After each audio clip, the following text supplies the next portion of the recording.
Professor Jeff Sachs is well known to many of you.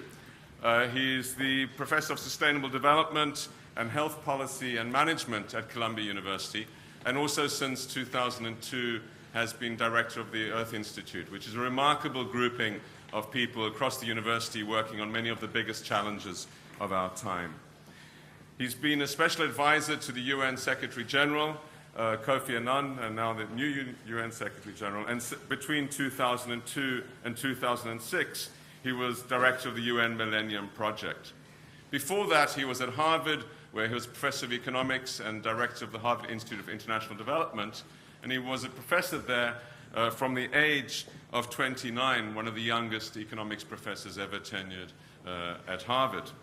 He's shown through his writing in economics, through his writing much more broadly since then, on a very, very wide range of topics, how intellectuals can engage in deep thought and also change the world. And he's one of those remarkable academics who's not only demonstrated cutting-edge work, which, of course, was why he got his original professorships and why he's excelled in academia, but also the importance of universities and of original thinking and building teams that can really make a difference. And through that work, he's really made a huge difference to millions of people's lives around the world. I think there can be few people who have touched so many, whether it's those that have benefited from the bed nets, that have stopped malaria, mosquitoes biting them in Africa, from the HIV antiretroviral therapies, or, of course, from the sorts of economic shocks that he's brought about. Controversial, and I'm sure we'll come to those in discussion, if not before. In 1985, was instrumental working with the Bolivian government in bringing down hyperinflation, then in 1990 in Poland. And since the last 15 years or so, a new sort of shock, a shock of the need for more aid, of reaching the Millennium Province in a very different way. So a person who has been able to think deep and change deeply in a most remarkable way. Before I ask him to take the floor, please ensure your mobile phones are off. There will be a movie made of this that goes onto iTunes U, which is a very popular download site. Look at our other lectures there as well. And we'll also have a blog and other activity following this. And following the lecture, Jeff will speak for, I think, about 40 minutes or so. We'll have some opportunity for questions and answers. Those that are upstairs will need to come down, because we don't have a roving mic upstairs. But please join me in welcoming Jeff Sachs.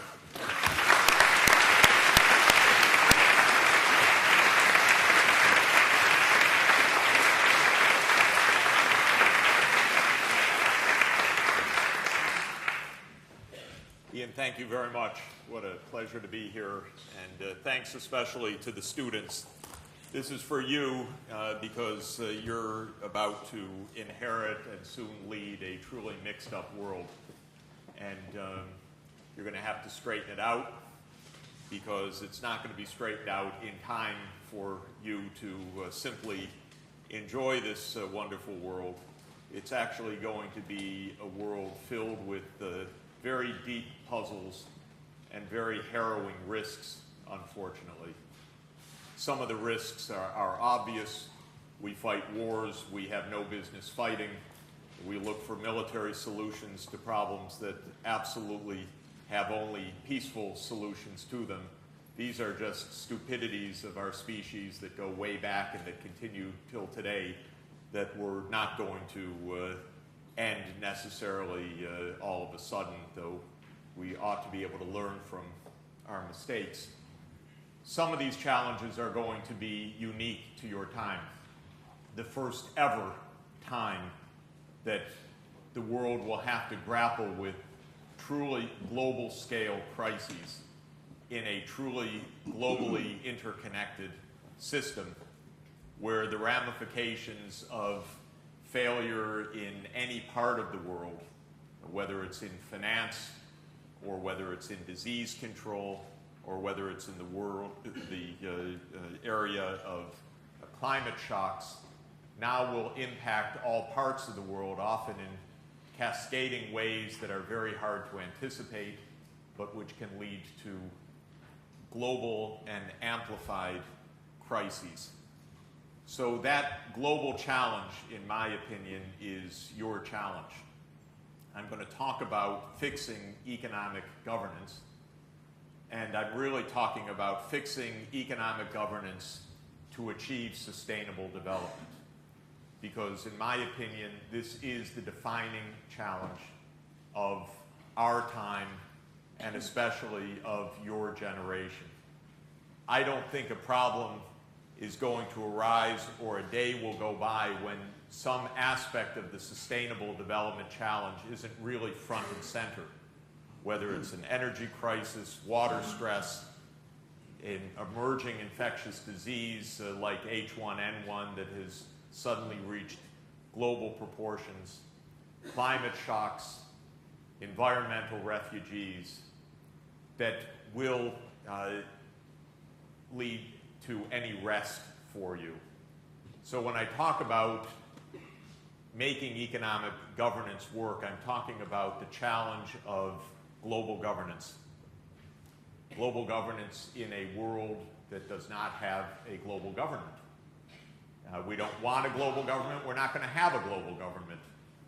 We're going to have a much more complex set of interacting institutions that somehow, and this is really the big question, need to be steered, nudged, pushed, kept away from cliffs, kept away from the brink of disaster, urged on to accomplish global objectives before we're done in, whether it's by climate change or by some other terrible side effect of our governance failures. Now, in anticipation of my lecture, the world has really messed up its governance badly, so I have something good to talk about. We are in a governance crisis on multiple fronts. Governance is not functioning within our countries. It's definitely not functioning within the United States right now.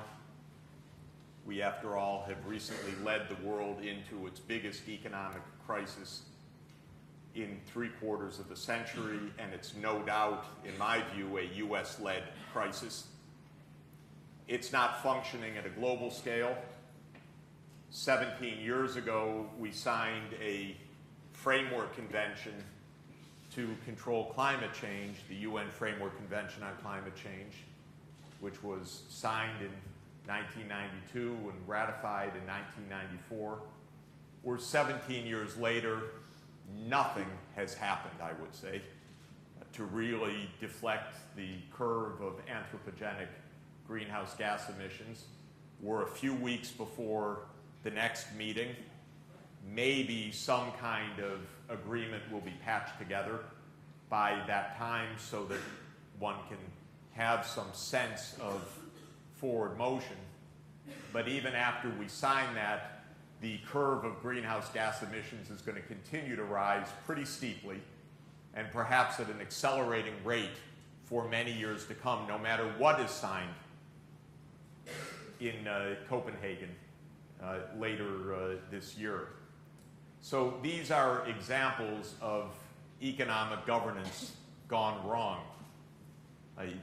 Professor Golden mentioned a moment ago the Millennium Development Goals, which I'll speak about, which are commitments taken by the entire world in September 2000 at a quite inspiring summit at the United Nations to fight hunger, poverty, and disease, and to achieve quantitative objectives by the year 2015.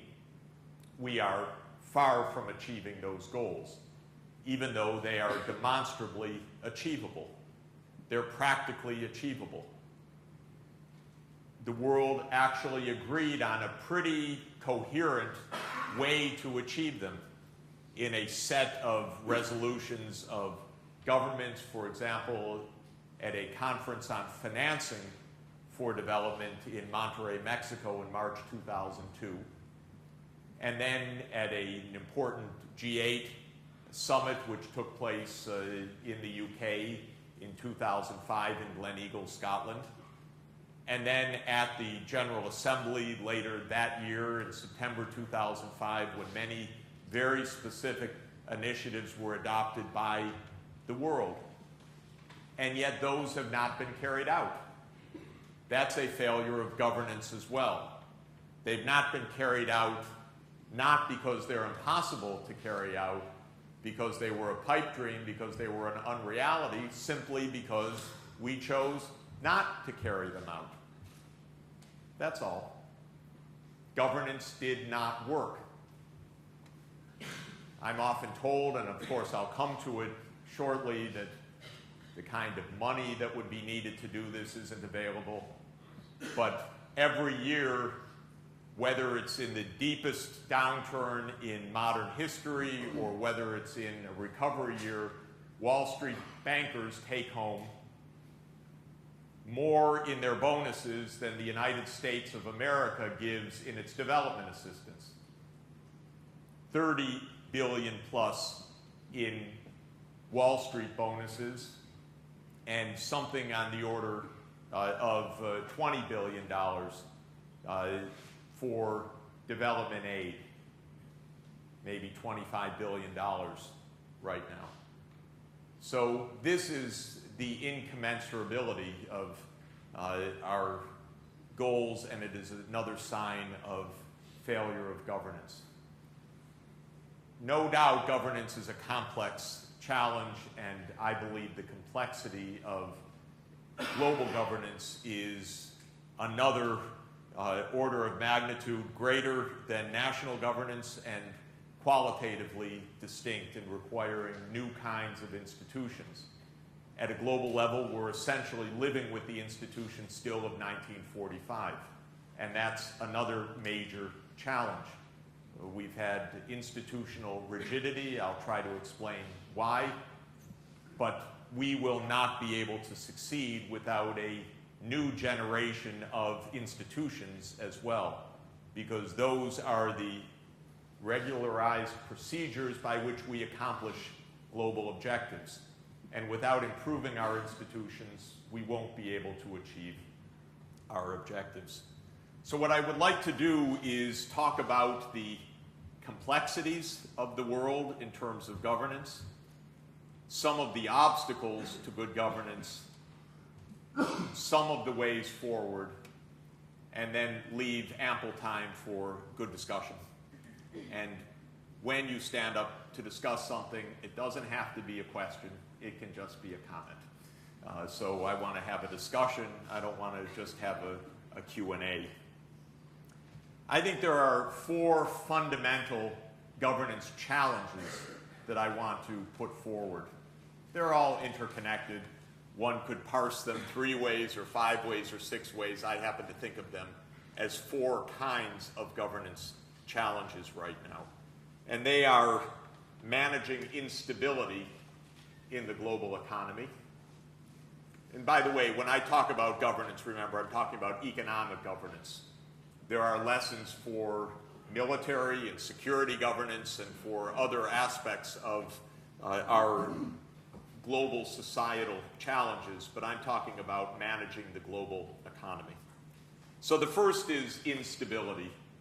We live at a time of great instability, an oscillation of the world economy through bubbles and busts that now are of both increasing frequency and increasing amplitude. Why? What can be done about it? Why did we have the great crash of 2008? What are the real lessons? Are we doing anything different now? Answer, not yet, to avoid the next crash coming. We seem to be a system that knows one trick, and that's how to make a bubble after the last bust. And we seem to be on track to do that again, and we need to understand why that is. Second governance challenge is a fundamental challenge of transition of the world system from a US-centered system to a diffuse and multipolar system, and from a North Atlantic-dominated global society, which has been true for the last 250 years, to a Pacific and especially Asian dominated society over time, although I don't think domination is probably the right way to put it. I do think diffusion, but center of gravity is probably the more accurate way to say it. The center of gravity of the world economy will move from the North Atlantic to East Asia, or to Asia more generally. Not a huge shock, because that's where the people are in the world. More than 60% of the world's population is in Asia. It stands to reason that that's where the center of gravity should be. We went through a kind of weird 500 years where that wasn't the case, but we're probably going to experience a reversion to something a bit more normal. Third is the challenge of sustainability, unique for you. My generation has woken up to it, but will not solve this problem. Maybe we'll take some steps, but your generation is going to have to grapple with a crisis that is far advanced by the time this will get under control, if it does get under control. And the risks are very real, and some of the most serious thinkers in the world have already deemed it too late. I believe that's wrong. I believe that it's a little bit a reflection of age. There's more pessimism, perhaps, the older you are. And that's not necessarily well-informed. That's just a little bit of frustration at problems not having been solved sooner. I believe you can solve these problems, but you better get ready now, because these are of a character that has never been seen before, and an intensity and a complexity that has never been experienced before. Throughout history, by the way, societies we know have failed for environmental reasons, and the very fine book by Jared Diamond, Collapse, is a litany of such cases. But never before have we had a global challenge like this. There's always been some place to move, some new place to cut down the trees and settle, some new area to invade or to colonize. And this time we've pretty much filled the planet with nearly 7 billion people, and humanity has filled just about every ecological niche there is to fill with the technologies that we have right now. And it's therefore, I believe, a qualitatively different situation to govern a problem of global sustainability from a crisis of local sustainability. And the fourth of these governance crises, which one could regard as an issue of the tools rather than a crisis, I'm going to call it a fourth area, and that's a crisis of global public economics and especially global finance. The hardest thing in this world is to direct even modest levels of resources to urgently needed public goods. It's hard at a local level. It's rather more difficult at a national level. It seems almost impossible at a global level. And so the challenge of global financing, I'm putting as a separate category because it really requires separate argumentation. And it's so distinctive and so odd that it really requires reflection. I've spent a lot of my adult life trying to nudge the amount of official development assistance up by 1/10 of 1% of US GNP, for example. Wouldn't think you need exactly a PhD for that. Maybe it's a big disadvantage, actually. But it's surprisingly difficult, even when the needs are so urgent, when the science is so robust, when the millions of lives at stake are so vast. To move the needle even a little bit is unbelievably hard. And there were announcements that can't be quoted exactly, so for the record, I apologize that I don't know, because I've been in travel all day yesterday and today, but out of these climate discussions that have been going on in the last couple of days, one of our leading officials said that maybe Europe could come up with 10 billion euros a year for climate. This is such rounding error. After all of this heavy lifting and all of the talk about the stakes of the world involved, and the fact that it turns out to be a small fraction of those bankers' bonuses, and that we can't do more than that, is a sign of how weird the world is in being able to mobilize even what is in effect a rounding error that you could not put on a budget page. You can't fit in 10 billion euros on a budget page because we're in trillions, so you'd be off too many decimal points to really notice. And yet when the stakes of the world are involved, according to all our ministers and our prime ministers and our presidents, there's nothing to be found. And when you look at the opinion survey that was released yesterday, I think it was a Harris poll, that showed, no thanks, Europe and the United States, not really interested in helping poor countries meet this challenge. Sorry, but not interested. You get another measure of the strangeness of our time. So these are the four governance challenges. Let me describe them, and then let me turn to some of the reasons, as I understand them, why we're in the fix we are, and also how to fix that fix that we're in. Instability first. I think it bears at least a brief discussion to understand what has just happened. We were going along in the world economy, and things were okay. There were seemingly some risks, and all of a sudden, the headlines filled for 1 year with Second Great Depression. And then a few months after that, that stopped, and you were told, no, Second Depression is off. It's just a recession. What is going on? And how can this happen? Clearly, we can now see pretty evidently the contours of this crisis.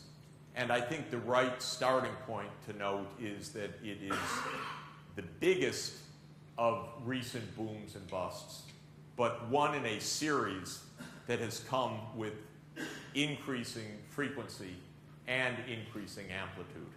There was a massive crisis in East Asia in 1997, 1998. At that time, the U.S.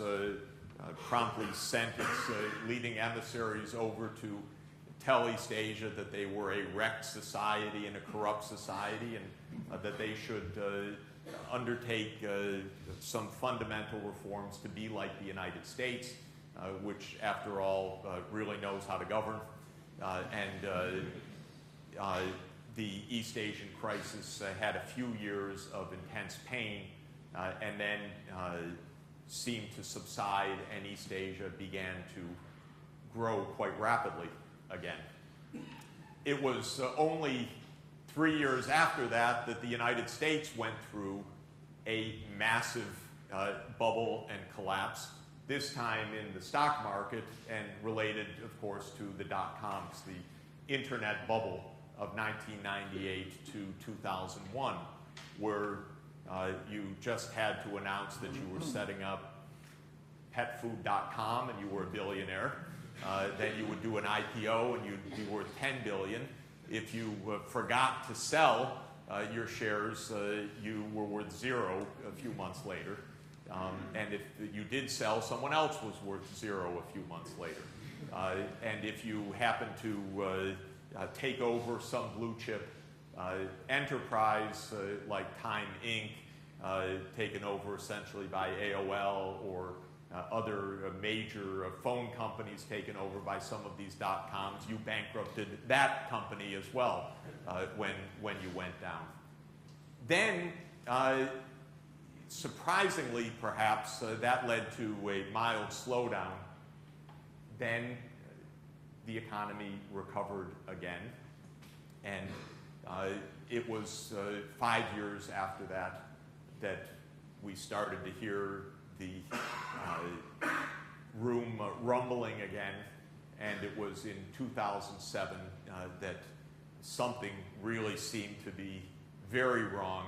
And then, of course, it was 1 year ago, especially the weekend of September 12 to 15, 2008, when it seemed like the bottom had fallen through the world economy, when simultaneously 3 disasters hit.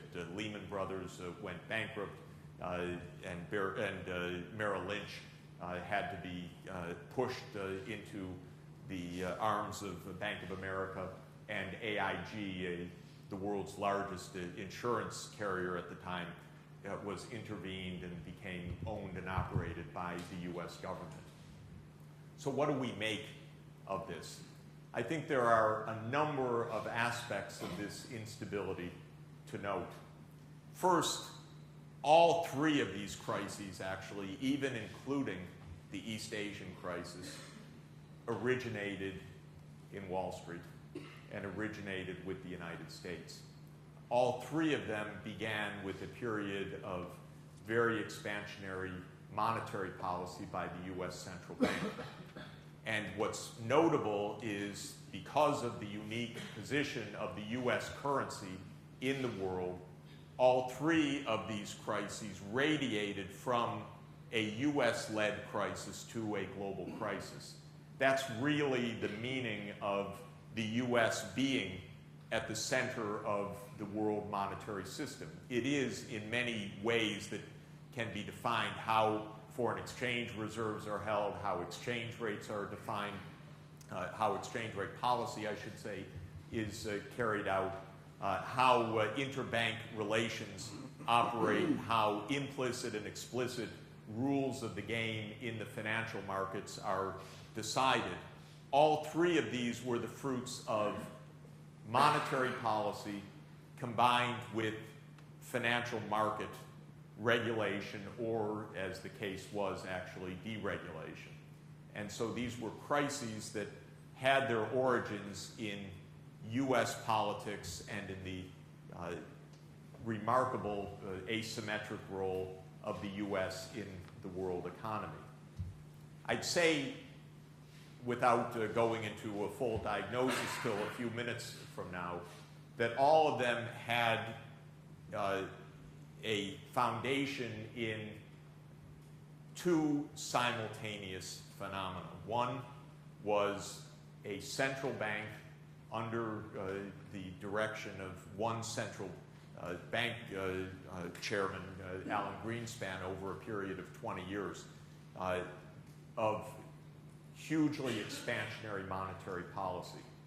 The belief that if you pushed hard on liquidity, you could stop a downturn and keep the world economy going.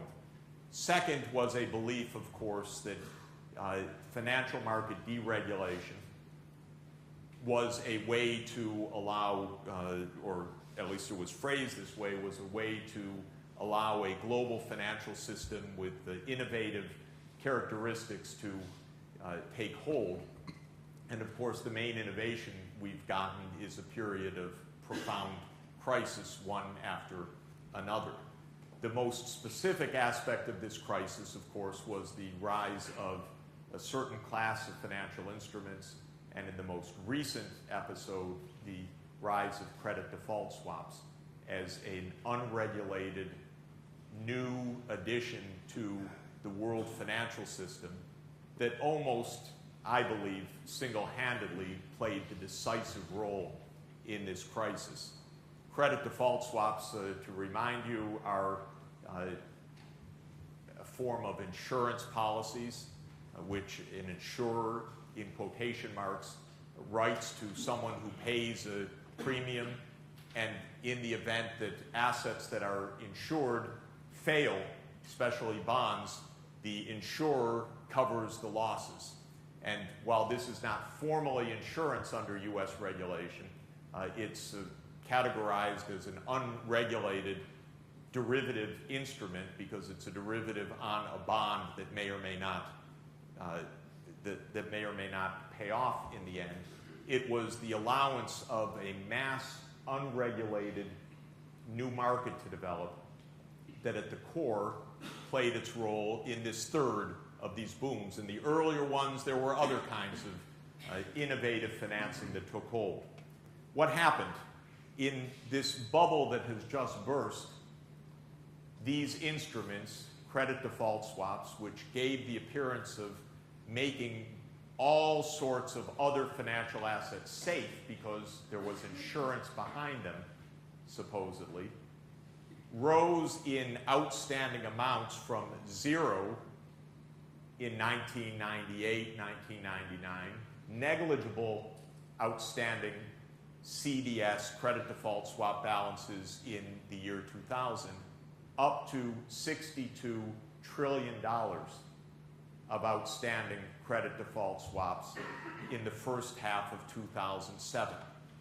One tip to all the students: if something goes from 0 to 62 trillion in 7 years, pay attention, because something's deeply wrong. Nothing can go from 0 to the size of the world economy and then beyond, completely unregulated, without something being utterly perverse. What turned out in this case to be utterly perverse was that those who were writing the insurance had absolutely no capital standing behind the insurance that they supposedly were providing. So a little unit of AIG based in London wrote about $2 trillion of insurance policies with no capital backing at all. Now, why would they do such a thing? Because they took home tens of millions of dollars of bonuses each for the fees that they collected, and that was a good deal, and they had nothing at risk of their own. Their board was happy to see the profits coming in, and in the end, who paid for all of that? In this case, quite literally, we did. The US taxpayer ended up not only owning AIG, but paying off all of AIG's CDSs that came due. So in the end, the insurance stood. It was just bailed out by the taxpayer in the end.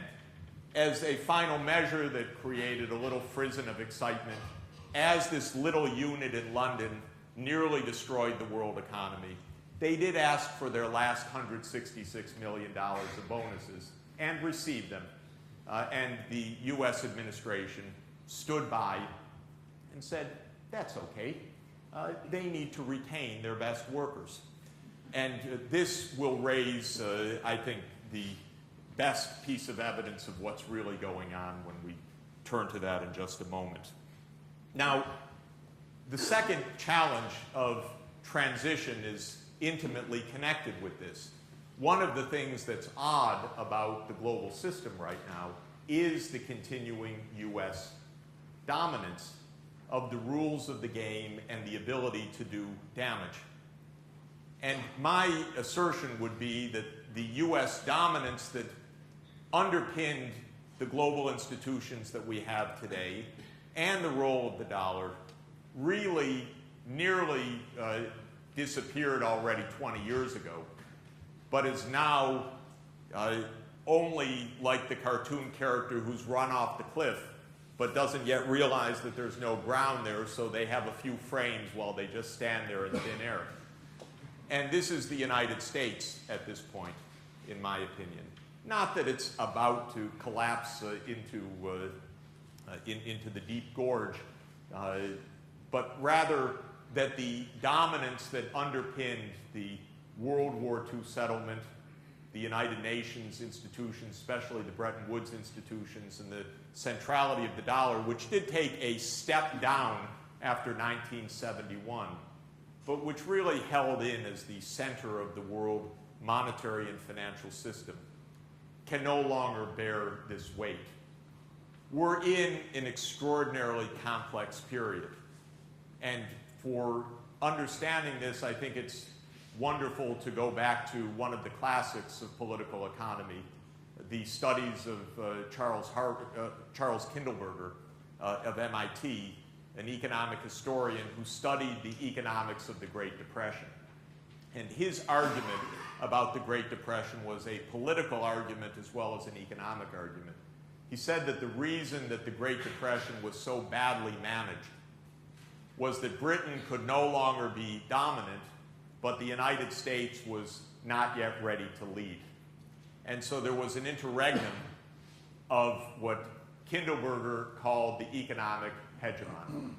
And the idea of the economic hegemon was the supplier of the global public goods, whether it was the liquidity for the monetary system, the backing of foreign exchange reserves, the bailouts that would be needed, whatever was needed globally to maintain some kind of system coherence and order, required, in Kindleberger's view, a dominant power that could provide that. And in 1929, when the onset of the avalanche began, through a cascade of failures of the gold exchange standard and the legacy of the World War I settlement that Keynes wrote about, and all of the difficulties in the 1920s of trying to put the system back, Britain could not lead. It was suffering from high unemployment and a kind of financial and post-World War I exhaustion. And the United States didn't know it was supposed to lead. The United States had returned to normalcy, as it was said in the 1920s, and was not interested in systems leadership. And indeed, interestingly, our greatest president, in my view, Franklin Roosevelt, also declined to go to the World Economic Conference in 1933, saying that this was not something for the U.S. would recover on its own. And that was a bellwether of U.S. thinking, not by some nincompoop, but by the greatest leader we had in the 20th century, and arguably the greatest leader that the United States ever had. But it was a sign of a country not ready to lead. Now I feel we're in a different circumstance. It's not that we're going to hand off from one hegemon to another. The only conceivable candidate, but it's not really a candidate, would be China. And one could imagine a world in 50 years or 75 years in which there was a Chinese Middle Kingdom that was somehow a global hegemon, but it's pretty impossible, in my view, to think of the world, modern world, in these terms. China never played that role anyway, and I don't believe in a world of 8 or 9 billion people with 1.3 billion in China that's even conceivable. It's still less conceivable that a country like the United States with 305 million people, 5% of the world's population, can continue to dominate the world, or should continue to dominate the world the way that it once did. So at best, I feel, we're in a transition from U.S. dominance to something else. But defining that something else is a huge and complex problem, because collective leadership is very, very tough. Leadership by committee has generally not worked in history. Even 3 has proven to be too much. We now have 20. It's not actually 20. I've been to the last 2 G20 meetings. It's actually 31 around the table, because the G20 is actually 24 countries. A few of them got in there under the 20, so the arithmetic is already interesting. And then there are several international organizations that sit around the table. So this, I believe, is the challenge of transition. In the United States, the right wing is absolutely fulminant. It's the heavy breathing time, the doom that we have a president that goes to things like the G20. I mean, doesn't he know he's an American? Doesn't he know he's the American president? And the right wing has been, I don't know, it's 40 years late to open its eyes It has no sense of reality. That's why it helped get us into 2 deep wars and financial catastrophe. But this is the mood also in the United States, that there's a president that understands there's a need for collective leadership, a public which is not used to that at all, a significant part of the American political system that is horrified at the idea of sitting around the table with anybody else, much less developing countries. We know what they're like. This is a major challenge. Given how hard cooperation is, in fact, this is not an easy problem. And I'm the biggest believer in global cooperation, but I have to say, it's a little bit nerve-wracking, because to pull this off is going to require knitting together the world in new institutional ways that are a lot stronger and a lot sounder and a lot deeper than having a meeting every 6 months. And yet that's really what we're hanging on right now.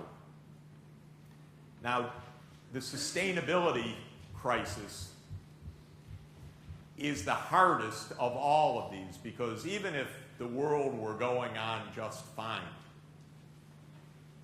with regard to macroeconomics and finance, even if the United States or any other country, this is not meant to be jingoistic, it's just meant to say if there were global governance of some sort that was effective, the challenge of sustainability is unique and as deep a challenge as any that humanity has faced at the global scale. Why? Because we have built a world society on the basis of technologies and assumptions which at this point need to change fundamentally. And that is very hard. This is a case of being bitten badly by our own success. We live as close as anything, if one wants to define it, in the fossil fuel age. We live in an age where what we have figured out how to do is exploit ecosystem services with an intensity and a degree and a reach beyond anything that could have been imagined 50 or 100 years ago, and that in a literal sense cannot continue the way that we are right now, much less absorb the trajectory that the world economy is facing right now. So let me just give 2 concepts that I think are absolutely key to understanding this. One is my favorite neologism of our time, and that is the Anthropocene, a term invented by Nobel laureate Paul Crutzen, one of the 3 atmospheric chemists who discovered the ozone depletion mechanisms. And Crutzen coined our geologic epoch the Anthropocene, of course meaning the human-made epoch in geologic time. In technical terms, we're in the Holocene. We're in the post-Ice Age period after the Pleistocene, and for the last 10,000 years we've been in an era that in geologic timing is called the Holocene. But what Crutzen says is that technically, from the criteria of stratigraphy, from the criteria of geologic dating, we're in a new era where humanity has overtaken the physical Earth systems. A very closely related concept that appeared in Nature magazine just about 4 weeks ago is the concept of the planetary boundaries. And this was an attempt led largely by ecologists to understand fundamental quantitative boundaries of anthropogenic or human-made forcings on the Earth's ecosystems.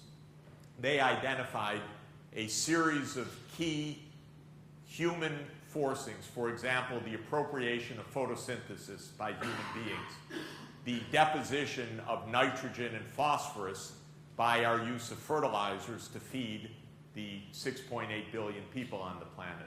The emissions of greenhouse gases, which are, of course, leading to climate change.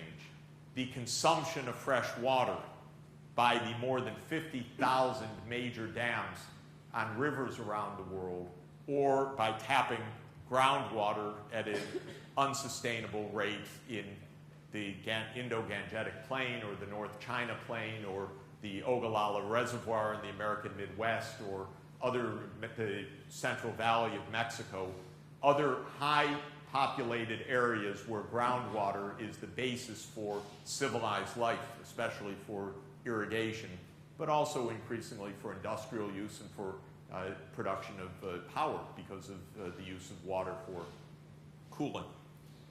So both the Anthropocene and the planetary boundaries concept come to the same thing, that we've reached an extent across many different kinds of human activities and across many different aspects of Earth processes and ecosystem functions where we cannot continue even as we are right now, much less absorb the dominant thrust of the world economy, which even despite this crisis is to grow.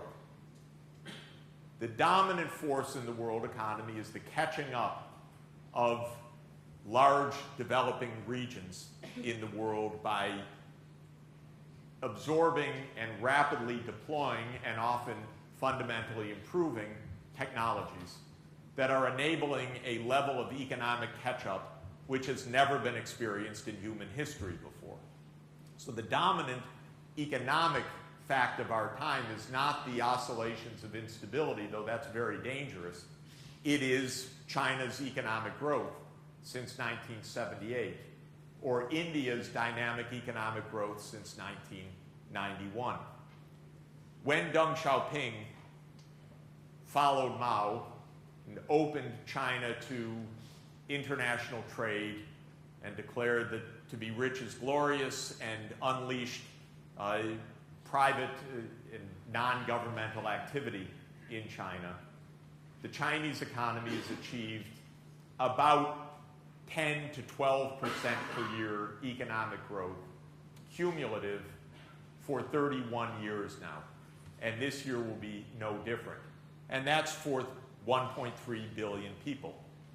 India is a little baby compared to China. It's only 1.1 billion people. It's been achieving about 7 to 8% per year cumulative growth in recent years. Remember that 10% per year growth means a doubling time of 7 years. So think of the Chinese economy doubling in size every 7 years.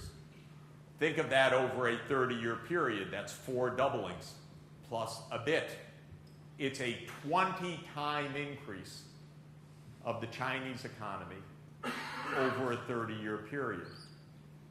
A 7% growth, as India's been achieving, is a 10-year doubling period. And that's been going on for 2 decades, and that means a fourfold increase at this point, but India's growth has been accelerating as well. So here's the odd situation that we're in. The world is unsustainable in its carbon emissions, fresh water use, deforestation, appropriation of photosynthesis, deposition of nitrogen, which is now creating eutrophication in more than 130 estuaries around the world. And yet, we've only begun, because the world economy is expanding and will continue to expand at an enormous rate until, if we continue this, it's choked off by one form of extreme crisis or another. It is true what an economist, Herbert Stein, once said, which is that things are unsustainable, eventually stop. But that is a theorem. It's even an axiom. But it also is true that the stop can be extraordinarily painful. It can come in the context of conflict. It can come in the wreckage for the future. And that's the situation that we face. Think about the fact the developing world would like to be like the developed world. The developed world's about $40,000 per capita. The developing world is $4,000 per capita in purchasing power comparison units. The average of the world is $10,000 per capita, meaning that if the rich world were to stop economic growth, not exactly the political target, but if that were to happen, and the rest of the world were to catch up, which is definitely the program, that would mean a 4-time increase in output. Add in the global population increase expected, at least another billion people, arguably another 2 to 2.5 billion people by mid-century. You're talking about a 5 to 6-fold increase of economic activity on a base which is arithmetically, earth process-wise, unsustainable already. And that just gives the magnitude of the governance challenge that is required. What is the fundamental way through that? Fundamentally, the way through that is some combination of technological innovation, technological deployment, and behavioral change that would enable living standards to improve in the developing countries, presumably would aim to protect or even allow for an increase of living standards in the rich world, but would do so in a way that dramatically reduces the anthropogenic forcings on the planet now. That's the governance and technology challenge. It's actually possible, most likely, not 100% assured. It's one of the great questions of our time, maybe the most important practical question. Is sustainable development feasible? Could you actually combine rising living standards and environmental sustainability through a rational, targeted, directed deployment of technologies and well thought through strategy of behavioral change? I think the answer is most likely yes. It's a big question, of course, a complex question. Are we anywhere close to addressing that challenge in a fundamental way? The answer is surely no. We've not even begun to grapple with the question yet at a political level or even in a societal level broadly, though of course there are shelf loads of books now talking about it, but at the actual governance stage, we're nowhere close. The fourth area is financing. My main point is that to face up to these challenges of global public goods, a challenge that I've not talked about, which is my nearly full-time preoccupation, and that's the challenge of extreme poverty. That billion people living in the world who don't have enough to survive for sure tomorrow. To face up to the technology challenges and the sustainability challenges will require us to direct global resources to these problems. And we're going to need a little bit of walking around money to fight the next emerging disease and make sure that we can control pandemics and that we can address other kinds of dire catastrophes which are almost surely going to arise on a crowded planet where things can go badly wrong on the current trajectory in making parts of the world unlivable by climate shocks, droughts. It could be interdecadal, it could be long-term. But in such a crowded world where there's no room for maneuver, where food stockpiles relative to demand are at extraordinarily dangerous low levels now, we're going to need funding. And this is what may be a global hegemon, to use Kindleberger's term. It's an ugly term, and it could convey some ugly ideas, and it's not meant as a country that rules the world, but one that provides public goods like a Marshall Plan fund. We don't have anything like that right now. The United States feels like an aggrieved, wounded country rather than one ready to go out and fund global solutions. That's why the American people answer in polls, well, no thank you. We don't really think we want to spend anything on anybody else. And not too many countries do, by the way.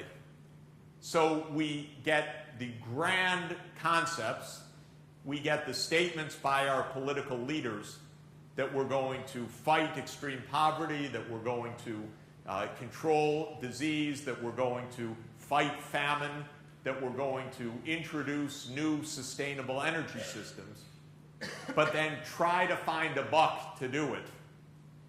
And that's what my colleagues and I do every day. We try to turn any of these high promises into something real on the ground. It's nearly impossible right now. And so this I put as the fourth category. It's much harder than you would imagine. Now, I'm going to try to explain why, but I have to start by saying I don't know why. Because it makes no sense at all for us to have spent perhaps $1 trillion in Iraq and Afghanistan and not be able to find 100th of that for some of the challenges that we're facing right now. Not to have been able to spend 1,000th of that to test carbon capture and sequestration, for example. We've not yet spent $1 billion on that while we've spent $1 trillion on these two completely useless wars. So the truth is, I don't know why. Because as bad as our institutions are, it's hard to understand fundamental drivers in this regard. But let me mention a few that I think are key here. I'll start with my own country, the United States. Politics is completely broken. Or I should ask a grammarian here, is that politics are broken in proper English? They're broken. And why is it? It's quite an interesting thing to understand what's happening in American politics. At a surface, it looks like American politics has been reduced to ugly screaming on Fox News. And that's at least a starting point to look at. But there's probably something deeper going on than just the public screaming and the burst of some seemingly extreme rhetoric and so forth. What I find to be the deeper problem in the United States is that corporate money has essentially taken over politics, and we've not been able to wrest it back to actual policy making. Most of the discussion and the shouting and the screaming, I think, is actually theater, but not what's really happening. What's really happening on healthcare or climate change or other issues of importance is an odd spectacle where backroom bargaining in Congress rather than presidential policy making dominates the process because the President of the United States doesn't feel that he can beat the lobbies. He feels that he has to negotiate with the lobbies. And the way to negotiate with the lobbies is to put out some goals and then let Congress in the back room negotiate. Why did we have this financial crisis? Fundamentally, the proximate cause was the credit default swaps. Why did a $62 trillion market develop without any regulation at all? Fundamentally, it's because in 1999 and 2000, the financial lobby succeeded in preventing any regulation of the derivatives market. How did they do that? Well, the financial sector is the #1 lobbying sector in the United States. For those who keep track, at least as it's reported in the official data, the finance industry has spent $3.7 billion in lobbying from 1998 to 2009 till today. What did they buy? What they bought was deregulation. Why did the auto industry, how did the auto industry avoid emission standards for 20 years? The answer was that they were near the top of the list in lobbying.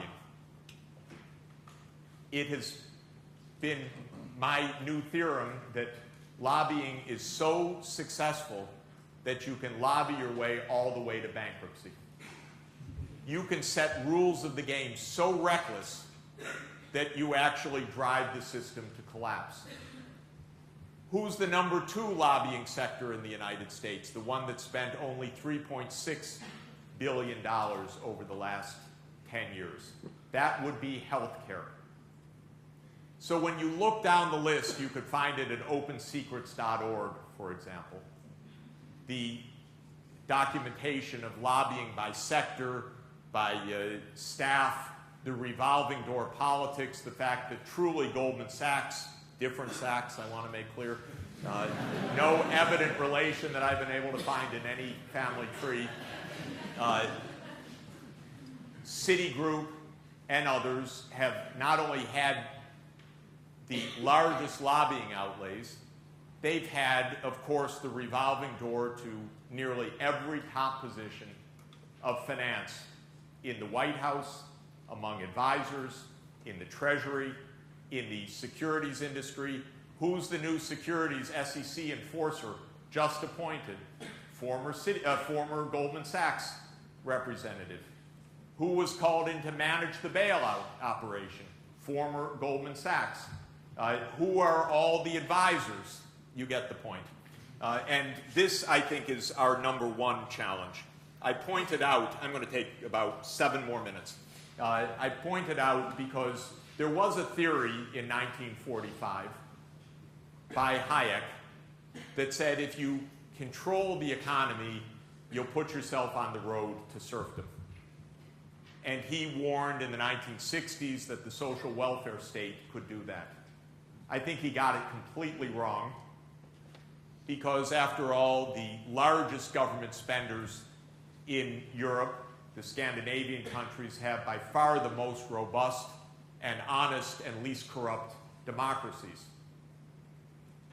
What he didn't, and what Milton Friedman didn't account for, was the opposite. If you deregulate, you can allow inequality to become so large that money takes over government. They were so worried about government taking over money that they left out the other risk of money taking over government. And this is what's happened in our new Gilded Age in the United States. It's extraordinarily dangerous. President Obama promised change. That change has not happened. He called for substantive policy changes. He's trying hard. But so far in this first year, he's trying hard by playing the lobbying game in the back room of Congress, not by changing the processes of politics yet. And that's what we need, just as fundamentally or even more fundamentally than specific legislation in specific areas. And we don't have that yet.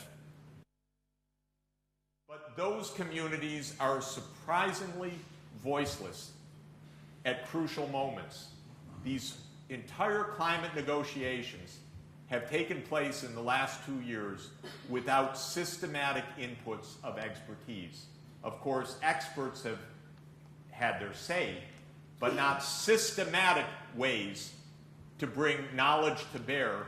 Instead, we've had intergovernmental negotiation, we've had politics, but we do not have the mobilization of knowledge in the way that these stakes demand. Fourth, of course, is the challenge of collective management. At the global level, and it perhaps is the most obvious point, but it's not the only one, is what I'm stressing. At the global level, cooperation is extraordinarily difficult. We don't have the institutions that can make it work yet. The G20 is a big advance. No doubt about it. I thought about 10 years ago, I said the G8 should be the G16. They've done even better than that.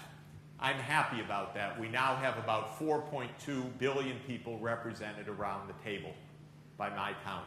That leaves out 2.7 billion people approximately that are not at the table. So we still have about 40% not represented in this premier forum. The UN should play this role, but the UN itself needs basic institutional change to be far more effective at translating knowledge into action, at having the financing to be able to carry out the public goods roles that it could potentially and needs to carry out. But we don't have the institutions at the global level. Finally, and perhaps fundamentally, you're going to need to create a global ethic that can underpin the global cooperation and the institutions to get this job done. We will need a true global understanding of why we're fighting for the future, of why we're fighting for the poor, of why we're not fighting each other, but actually working together to achieve these goals. Again, in the United States, we don't have voices of ethical reasoning right now in the public space. We don't talk much about values. When we have the healthcare debate, it's the bottom line. How much is this going to cost me? How much am I going to pay? When am I going to have to pay it? When you hear how any of these issues is discussed, values are almost not seen. It's almost an embarrassment to put them in. We're in the what's in it for me and right now mode of thinking. This is an impossible basis for the stability, the collective action, the long-term perspective that we're going to need. And this, I think, fundamentally is going to be the key. I'm a huge admirer of a theologian, one of the leading theologians of our time, Hans Kung, who is been spending the last quarter century trying to develop a global ethic by working together with theologians from every major religious tradition, as well as from leading thinkers of secular and humanist traditions. He's produced recently a Global Ethic for Business, which I believe is a wonderful document and a kind of exemplar of the thinking and the debate, the teaching, the study, the pondering that we're going to need. We need to bring back to life, to real life, the Universal Declaration of Human Rights in 1948, which is really not only our only legal instrument of this sort, but our only value instrument of this sort, of this fundamental nature. I believe this can be done.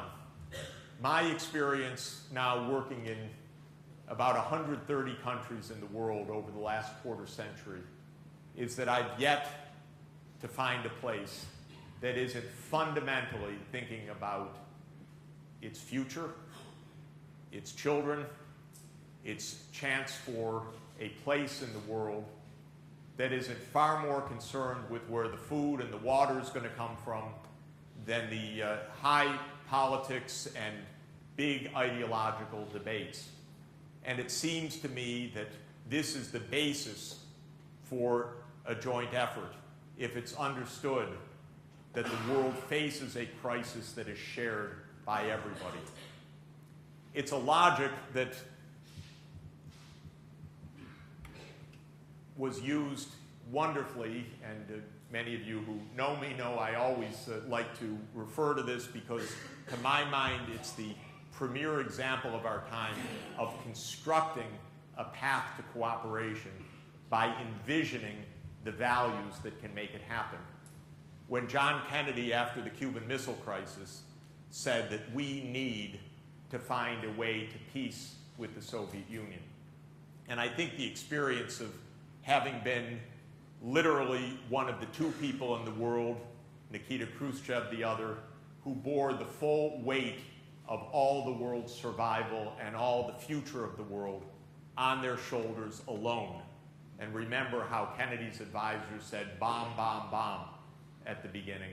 And Kennedy was the one who almost single-handedly found his way to a peaceful resolution.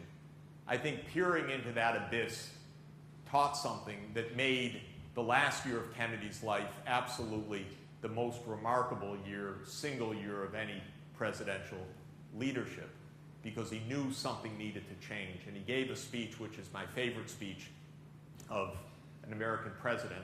Roosevelt comes out very high, don't worry, but this is my favorite speech, a speech on peace in June 1963, where he told the American people, not the Soviet Union, the American people, those are people there. They want the same things we want. We can make peace for them. Do not dehumanize them because they're worrying about the same problems that we are. It's a basic insight. It's a capacity to empathize that probably is the single most important basis for the values, the universality, and the ethics that we're going to need. And so Kennedy said in this marvelous speech, which you can listen to on the internet, it's the the commencement address at American University, June 10, 1963. One of the things he said was, so let us not be blind to our differences, but let us rather direct attention to our common interests and to the means by which those differences can be resolved. And if we cannot end now our differences, at least we can help make the world safe for diversity. For in the final analysis, our most basic common link is that we all inhabit this small planet. We all breathe the same air, we all cherish our children's futures, and we are all mortal. Thank you very much.